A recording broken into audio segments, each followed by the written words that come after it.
पुण्याच्या प्रभाग क्रमांक 9 मध्ये होणाऱ्या लढतीकडे संपूर्ण राज्याचं लक्ष असेल।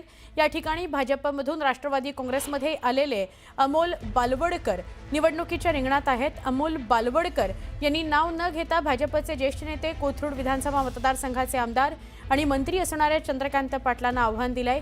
ही निवडणूक बडा नेता विरुद्ध कार्यकर्ता असल्याचं म्हणत एक कार्यकर्ता काय करू शकतो हे मी दाखवून देईन असं आव्हान बालवडकर यांनी दिलंय।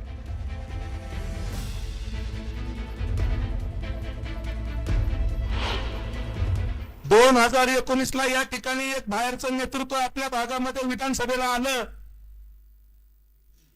आता सगळ्यांचा आवडीचा विषय आला।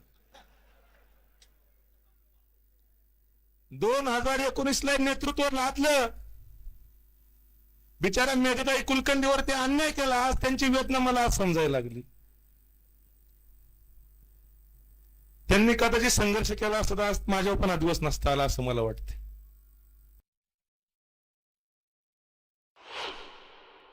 राजकीय जीवनामध्ये लोकशाहीच्या चौकटीमध्ये बोलणारा मी कार्यकर्ता आहे। मी पातळी सोडून बोलणारा कार्यकर्ता नाही, कारण या निवडणुकीकडे संपूर्ण महाराष्ट्राचं लक्ष लागलंय आणि एक कार्यकर्ता एका बड्या नेत्यासोबत कसा लढतो, कसा बोलतो, याकडे प्रत्येक जण बारीक नजर ठेवून आहे।